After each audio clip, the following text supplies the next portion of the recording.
Сайн байцгаана уу бүгдэнд нь өдрийн мэнд хүргэе. За Голомт Capital Үндэсний компаниас бэлтгэн хүргэдэг.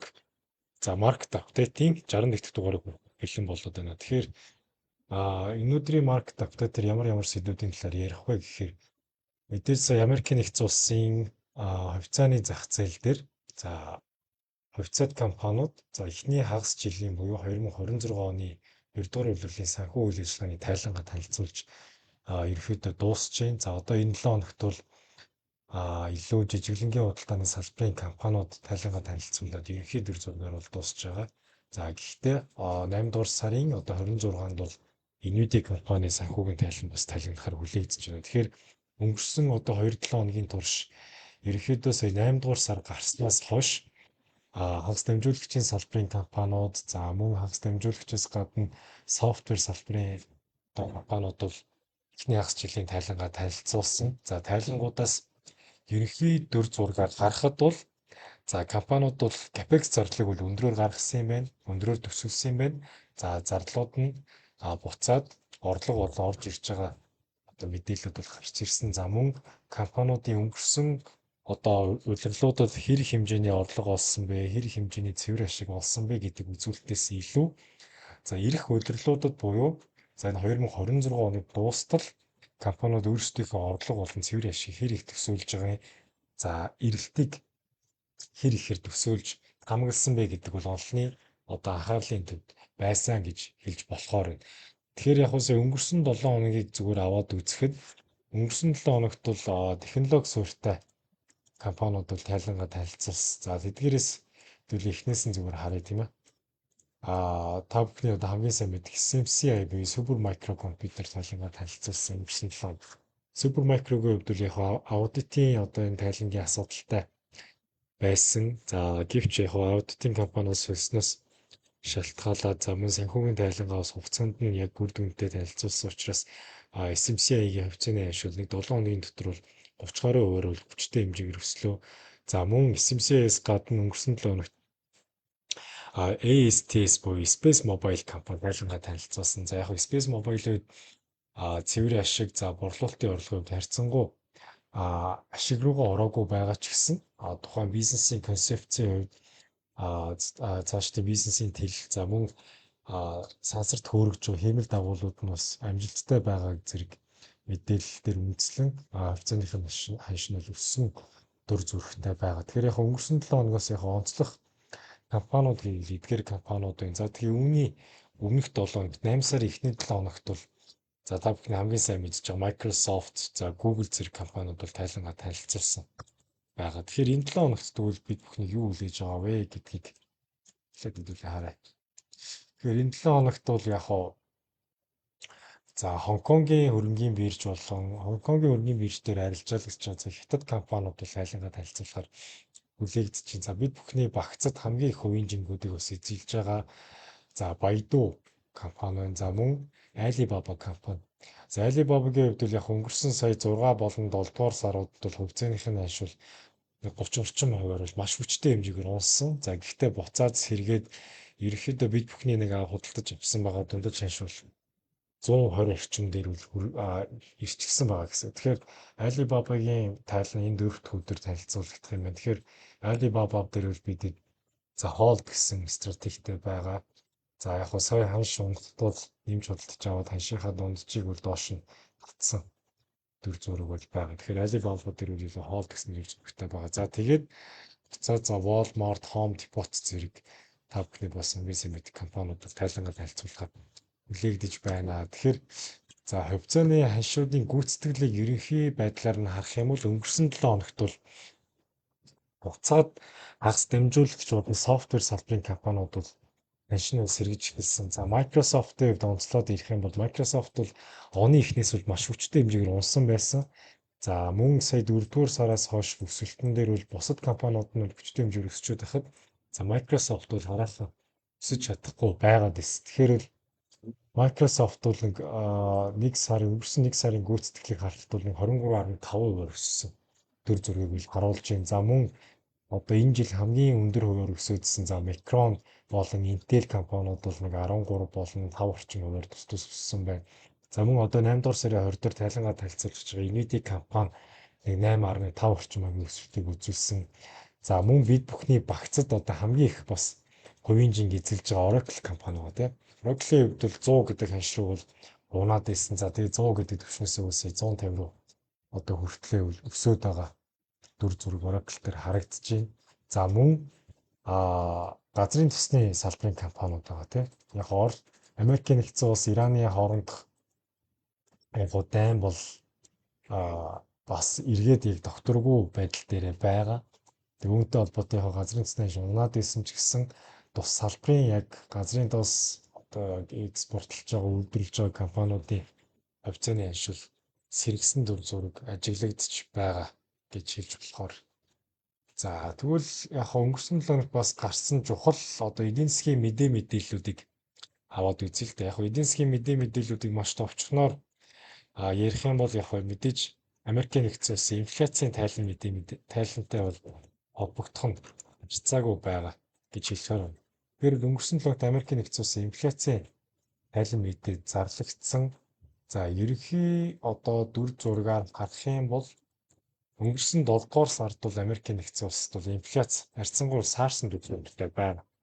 Яг 6 дугаар сартай харьцуулахад 6 дугаар сард бол Америкийн нэгдсэн улсын инфляц одоо 3.5% болтлоо өсөөд байсан.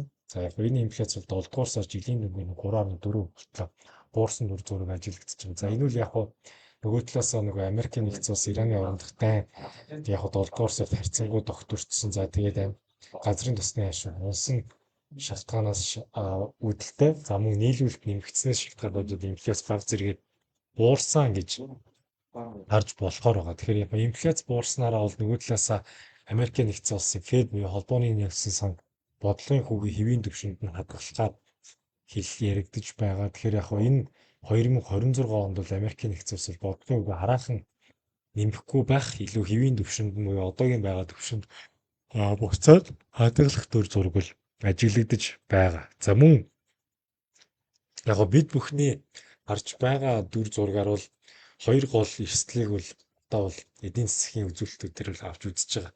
За нэгдүгээрх нь юу вэ гэхээр сүүлийн үеийн одоо энэ нийлүүлэлтийн шок нөлөө бүрэн арилахгүй гэсэн. За энэ яг юутай холбоотой гэхээр газрын эзний нийлүүлэлт бол яг сая он гараад бол буурсан. За тэгээд одоо энэ нийлүүлэлтийн шок нийлүүлэлт буцаад яг сэргэж байгаа ч гэсэн буцаад нөгөө дайны өмнөх дүр зураг руу шилжихийн тулд хэдийн хэмжээний хугацаа зарцуулах вэ гэдэг асуудал нэгдүгээрт гараад ирж байгаа. Тэгэхээр энэхүү нийлүүлэлтийн шокийн нөлөө бүрэн арилахгүй байх магадлал өндөр байгаа. За хоёрдугаарх нэг гол эрсдэл нь юу вэ гэхээр яг нь хиймэл оюун ухааны эрэлттэй холбоотой за хөрөнгө оруулалт за тэгээд дэд бүтцийн одоо зардал нь буцаад одоо үнийн дарамтуудыг илүү нэмэгдүүлэх магадлал маш өндөр байгаа. Яг зардал нэмэгдэж чинь тэгэхээр яг эрэлт талаас хэр байх вэ гэдэг асуудлууд гарч ирж байна.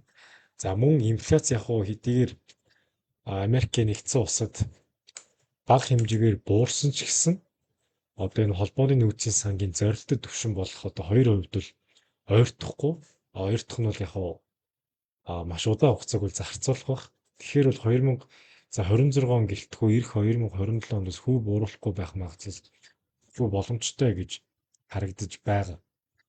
За мөн эдийн засгийн яг мэдээлэлтэй холбоотой өөр ямар мэдээлэл бид бүхэн байгаа гэхээр яг ирээдүйтэй холбогдож байгаа. Энэ нь бол Jackson Hole-ийн уулзалт тийм ээ.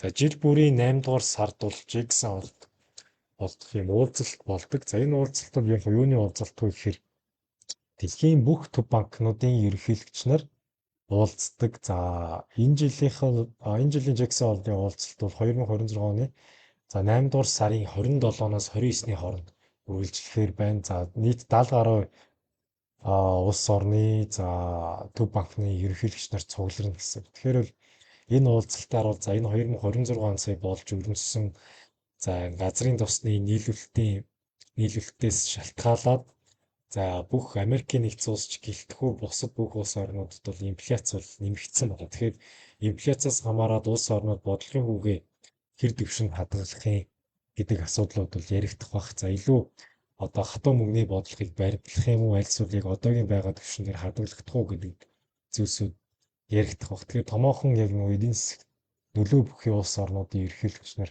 төв банкнуудын ерөнхийлөгч нар цугларна гэж хэлж болохоор байна.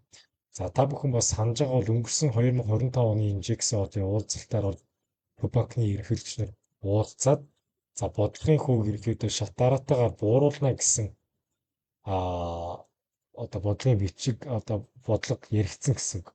За үүнээс шалтгаалаад алтны анш бол энэ яг Жексон хоолны уулзалтын дараа бол маш хүчтэй хэмжээгээр өссөн.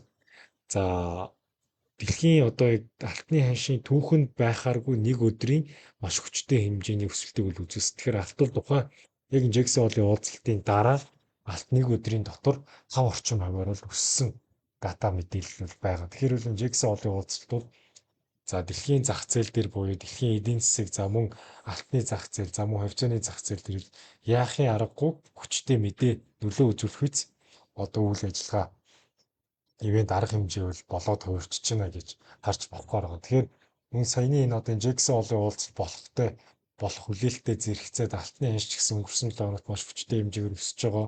Ерөнхий дэлхийн төв банкны ерөнхийлөгч нар энэ 2026 оны сүүлийн хагасыг болон 2027 оныг ихэнх харж байгаа талаар бол маш одоо бүрэн хэмжээний албан ёсны уулзалт бол болох нэ. Тэгэхээр энэ 8 дугаар сарын одоо хамгийн чухал эдийн засгийн чухал арга хэмжээ үйл ажиллагааны нэг бол яалтчгүй энэ уулзалт болоод хувирчиж байна гэж харж болохоор байна. За үргэлжлүүлээд за яг өнгөрсөн 7 хоногт бол яг ингээд болчихсон. За мөн компаниуд бол тайлангаа танилцуулаад дуусч байна. Тэгэхээр компаниудын яг гүйцэтгэл, хувьцааны ханшийн гүйцэтгэлүүдийг эхнээс нь хэдүүлээ шүүгээд харъя. За ерөнхийдөө бол яг нөгөө нэг хагас дамжуулагч үйлдвэрлэж байгаа компаниудын хувьцааны ханш бол маш өндөр хэмжээгээр өсчөөд байгаа шүү дээ. Одоо компьютерийн хардвер технологиг илүү үйлдвэрлэж байгаа за SanDisk, Dell зэрэг компаниуд бол хүчтэй өслөө, за Micron өслөө гэдэг мэдээлэлүүд байна. За алтны ханшин дээр за нэг ерөнхий зүгээр дүр зургаар мэдээлэл өгөх юм бол алтан дээр яг нэг иймэрхүү сая он гараад нэг сараас хойш нэг юм уналтын тренд үргэлжиж байсан тийм ээ.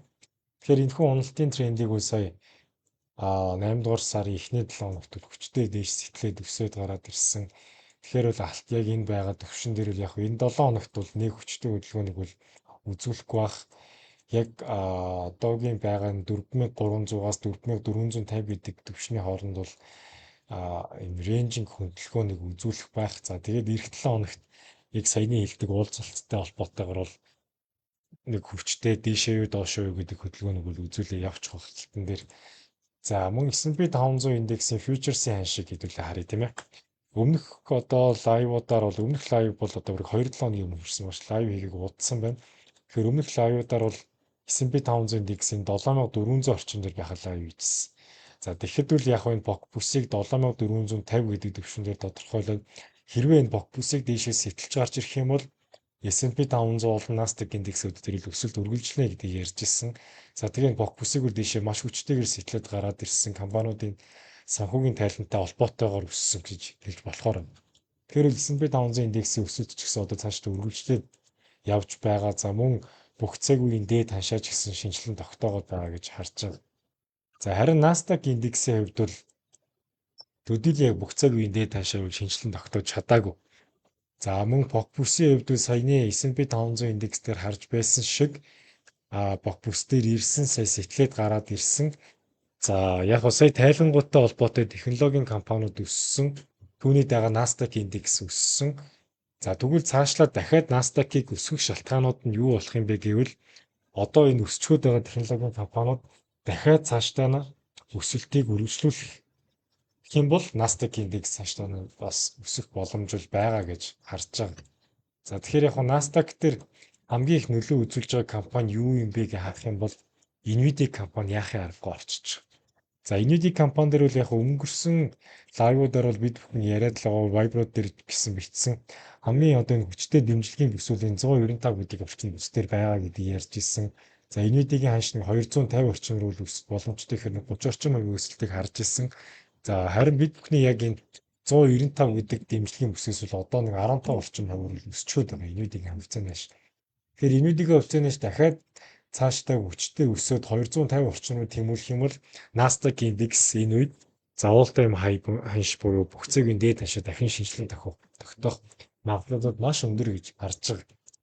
За мөн Nvidia-гийн хувьд компани санхүүгийн тайлан эх 7 хоногийн 3 дахь өдөр буюу 8 дугаар сарын 26-нд танилцуулна. Тэгэхээр бол яг хөө Nvidia-гийн компани дээр бол ханш хувьцааг нь худалдаад авчирсан байгаа юм шүү. Хөрөнгө оруулагч маань санхүүгийн тайлангаас өмнө ерөөхдөө зараад гарчвал надад илүү төвөмжтэй санагдаад байна. Яагаад гэвэл Nvidia-гийн одоо энэ өнгөрсөн хугацааны ханшийн графикууд тайлангуудыг харах юм бол тайлан гараад одоо энэ дээр тайлан гараад ханшин ундаг, тайлан гараад ханшин ус. Одоо яг энэ ялангуяа энэ 26 оны 2 сард гарсан тайлан гарвал 25 онд одоо урд өмнө түүхэнд байгаагүй маш сайн тайлан гарсан.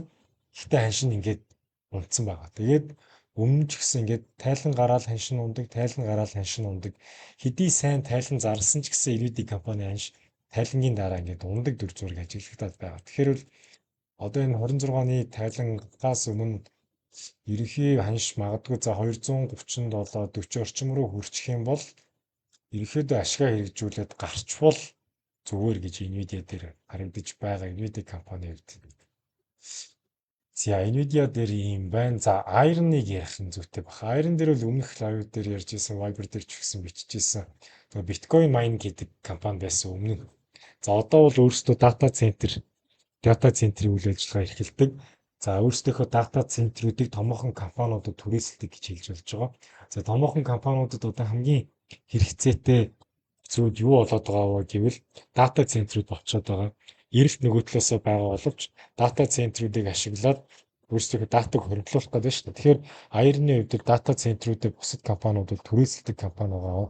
За мөн нэг онцлог нь юу гэвэл сэргээгдэх одоо эрчим хүчээр ажилдаг дата центрийг гэж хэлж болохоор. Тэгэхээр Iron-ы хувьд ч гэсэн цаашдаа нэг 65 орчимд бол явах магадлал маш өндөр байгаа. За бид бүхний хувьд ч гэсэн 33 орчимд бол худалдаад авсан байгаа. Тэгэхээр ерөнхийдөө hold гэдэг стратеги Iron дээр явагдаж байгаа. За мөн яг хөө нэмж худалдаж авахаар зэгч байгаа хүмүүс бол яг хөө одоо энэ 43 гэдэг төвшин дээрээс худалдаж авах тохиромжтой гэж харагдахаар байгаа Iron дээр.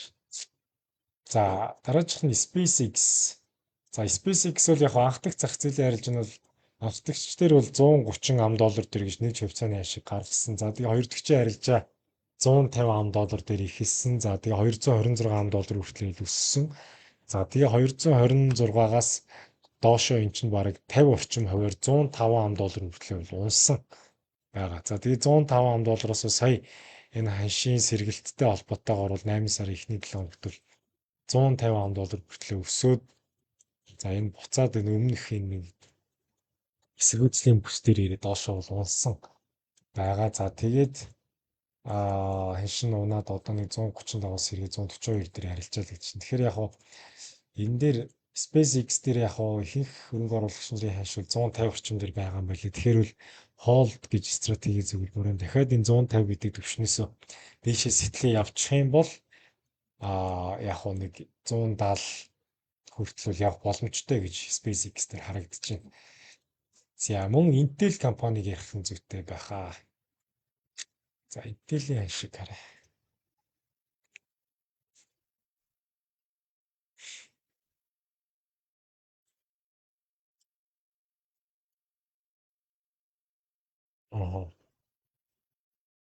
За Intel дээр нэг юм дунд хугацааны 6 сарын 30-наас эхлээд 8 сарын 1 сар гарангийн юм уналтын тренд үргэлжлээд буцаад өсөлтийн тренд рүү бол орж ирсэн байгаа. За Intel дээр магадгүй за энэ 96 97 орчимдээ buy limit ханшиг тогтоогоод орчих юм бол тун тохиромжтой гэж харагдаж байна. Гэтэ яг хөө Intel дээр бол урт хугацаанд бол дахиад 150 гэдэг төвшин бол харагдаж байгаа. Тэгэхээр Intel дээр 96 орчим дээр buy limit тавиад орхичвол тохиромжтой. За тэгээ хэрвээ ханш унтах юм бол алдагдлаа нэг 10 орчим авьяас бол хэтрүүлээд хийхгүй байх гэж харж байна. Тэгэхээр багахан зүгээр ингээ ханш буруугаар л эсрэг чиглэл рүү ирчихвэл юм бол багахан хэмжээний алдагдлаа хүлээгээд галзуучуул сурах хэрэгтэй гэж харагдаж байгаа. За мөн бид бүхний одоо санал болгосон сая өнгөрсөн 7 дугаар сард наадмын дараа санал болгосон шүү дээ. PayPal компани хувьцааг санал болгосон. За PayPal дээр бол одоо нэг 10 орчим хувийн ашигтай явж байна. За ерөнхийдөө бол дундаж ханшууд бол 55 орчим дээр бол байгаа. PayPal-ыг бол эхний ээлжинд нэг 72 орчим руу гэж харж байна. PayPal дээр бол харьцангуй тэгвэл савлгаа багатай компани учраас эдийн ханш өсөд байгаа ч гэсэн хувьцааных нь нөгөө нэг яг өссөн хувь бол бага харагдаад байгаа. Яг 10 орчим хувь гэдэг бол нэг сарын дотор хувьцаан дээр 10% гэдэг бол маш өндөр хувь гэж харж болохоор байгаа. Тэгэхээр бол бонд дээр бол нэг жилийн дотор төгрөгийн 20 орчим хувь байдаг шүү дээ. Тэгэхээр бол хувьцаан дээр нэг сарын дотор долларын 10% гэдэг бол маш өндөр хувийн гүйцэтгэлийг бол PayPal компани хувьцааны хянш дээр бол аваад байгаа. За нэмж бас араас нь худалдаж авах гэж байгаа хүмүүс бол 60 орчим дээрээс худалдаж авбал тохиромжтой байх. Ерөнхийдөө бол 73 орчим бол hold гэсэн стратеги бол PayPal дээр хэмээмтлээд явж байгаа. За Broadcom дээр бол аль хэдийн л худалдаж аваад тийшээ hold гэсэн стратегтэй байгаа. За нэг сая нэг ийм PayPal дээр мэдээ гарсан шиг санагдаад. Бишээ Broadcom дээр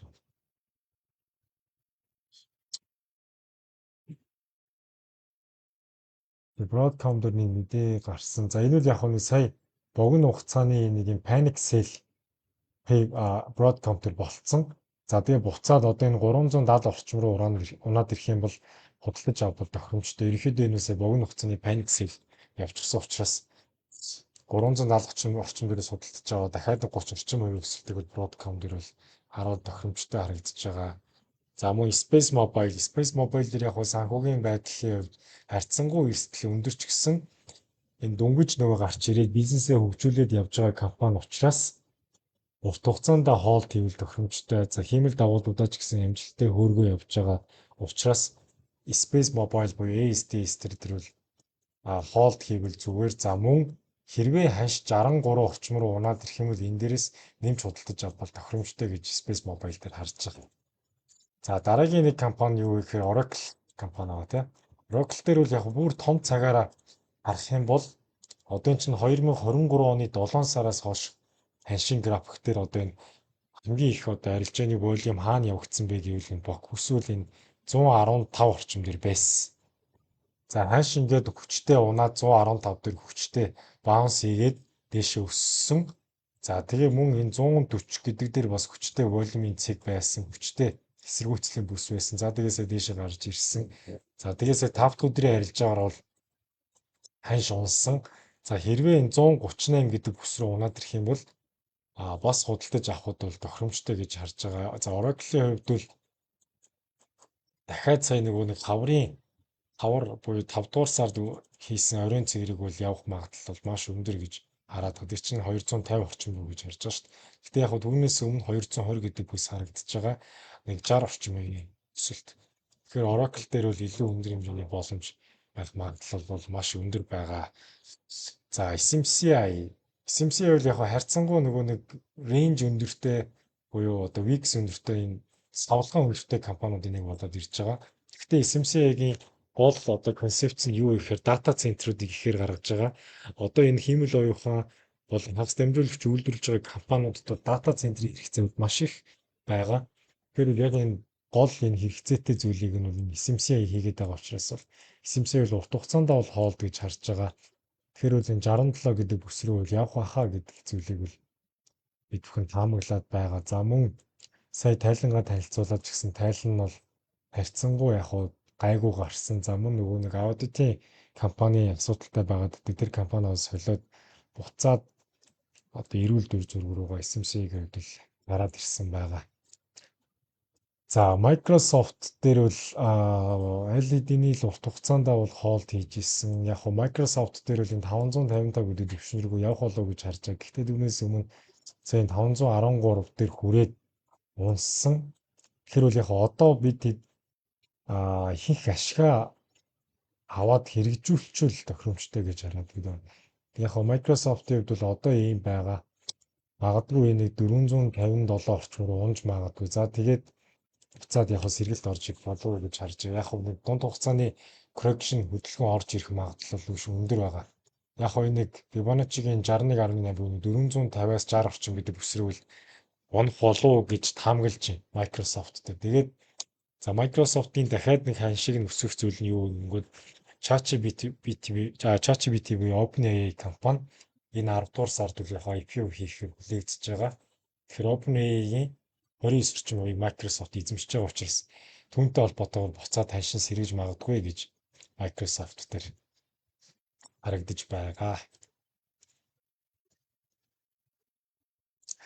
За тэгээд эргээд буцаад одоо энэ бусад яг ETF-үүд рүү хөрөнгө оруулах тохиромжтой гэж харагдчихээн. За ARK гэдэг инновацийн салбарын ETF харагдчихээн. За ARQ гэдэг технологи роботик салбарын компаниудын хувьцааг харуулсан ETF-үүд харагдчихээн. За мөн QQQ дээр ч гэсэн урт хугацаанд хөрөнгө оруулалт хийчих юм бол ер нь тохиромжтой найдвартай гэж харагдахаар байна.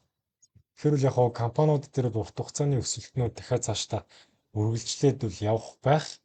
За одоо яг 8 дугаар сарын 20 доор гарах Jigsaw уулзалтыг бол бас зах зээл дээр цаашдаа дүр зураг мэдээлэл яах болоо гэдэг зүйл гаргаад ирнэ гэж хэлж болж байгаа. За мөн эцэст нь хэлэхэд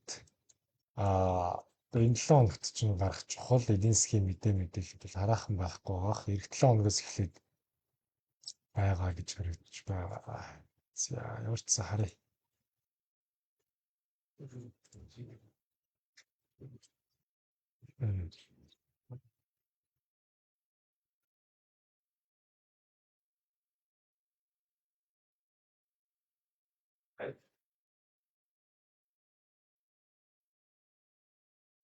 Энэ 7 хоногт бол яг зах зээлээр нөлөө үзүүлэх мэдээвэл байхгүй юм байна.